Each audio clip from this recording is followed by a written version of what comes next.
Stefano Magaddino, also known as the Undertaker, was one of the most powerful and influential members of the American Mafia during the 20th century.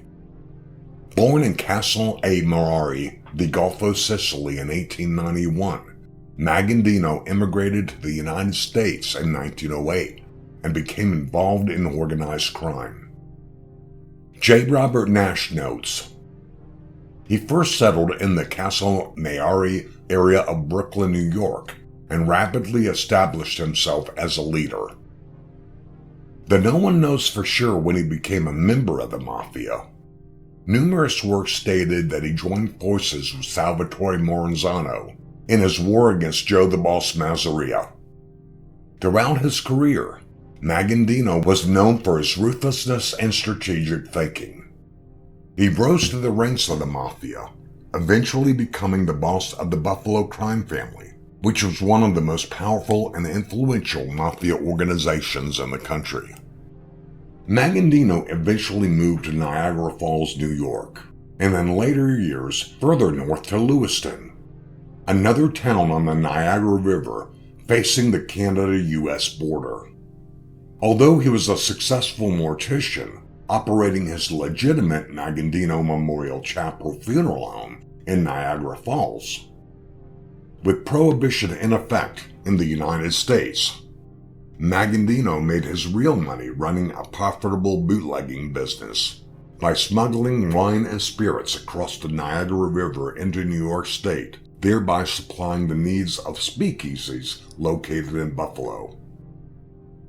Magaddino was heavily involved in a variety of criminal activities, including bootlegging, extortion, gambling, and loan sharking. He was also known for his involvement in the sale of drugs, labor racketeering, and political corruption, using his wealth and influence to control unions and manipulate the political process.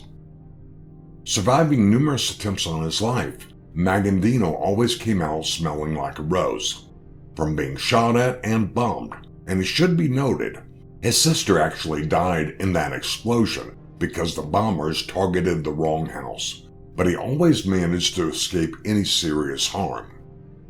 Carl Sifakis explains, an illiterate, Magaddino was by no means a stupid man, instead affecting a rustic simplicity. Even his cousin, Joe Bonanno, who came to hate him and was said to have actively plotted in his murder, noted his instinct for self-preservation was uncanny. One of Magaddino's most notable contributions to the Mafia was his role in establishing the Commission, a governing body that oversaw all the Mafia families in the country. Magaddino was one of the original members of the Commission, which was formed in 1931 and played a crucial role in its development and operation. Magaddino was also known for his connections to other powerful Mafia organizations around the world. He had close ties to the Sicilian Mafia, which he used to facilitate the importation of heroin into the United States. He also had connections to the Canadian Mafia, which he used to facilitate the smuggling of alcohol during Prohibition. One of the most significant events in Magaddino's career was the Appalachian Meeting, which took place in 1957. The meeting was a gathering of Mafia leaders from around the country, and it was held at a farmhouse in Appalachian, New York, owned by Joseph Barbara. The meeting was called by Vito Genovese and attended by many mob leaders. Its intention was to discuss the Mafia's future and address ongoing issues within the organization. However, the meeting was raided by law enforcement, and many of the attendees, including Magaddino, were arrested. The Appalachian Meeting was a significant blow to the Mafia, as it exposed its existence and the organization to the public and led to increased scrutiny from law enforcement. Despite the setback at Appalachian, Magaddino remained a powerful figure in the Mafia until his death. His influence extended far beyond his hometown of Buffalo, as he had connections and alliances with other Mafia families across the country. Carl Sifakis' book, The Mafia Encyclopedia, describes Magaddino as a crafty and ruthless boss who was unafraid of using violence to settle scores. Sifakis writes that Magaddino was one of the most significant mafia bosses of his time, and that he was respected and feared by his peers. Magaddino's legacy continues to be felt in the mafia, as his influence helped shape the organization into what it eventually became. His ability to forge alliances and make strategic decisions helped create a more cohesive and powerful mafia, and his ruthless tactics ensured his power was maintained. However, Magaddino's legacy is not without controversy, as his involvement in criminal activity and the use of violence to achieve his goals had a significant impact in the area he lived, as did his illegal activities. Many in the Italian community didn't really care for him. Why, do you ask? Again, citing J. Robert Nash. Magaddino's influence extended to non-Italian areas in Ohio and Canada.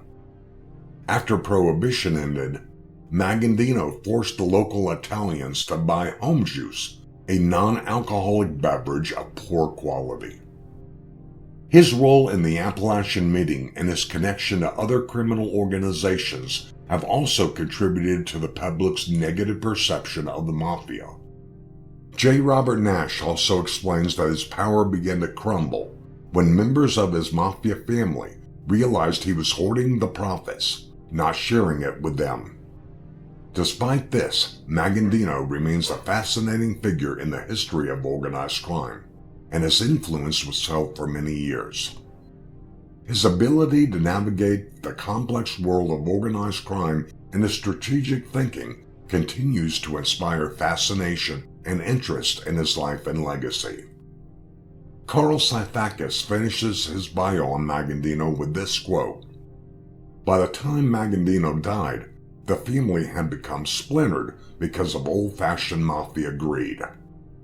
In the power vacuum, the Buffalino family from Pittston, Pennsylvania, expanded into Buffalo's crime area. Magaddino died of a heart attack on July 19, 1974 at age 82, at Mount St. Mary's Hospital in Lewiston, New York. His funeral was held at St. Joseph's Catholic Church, and he was buried at St. Joseph's Cemetery on Pine Avenue in Niagara Falls.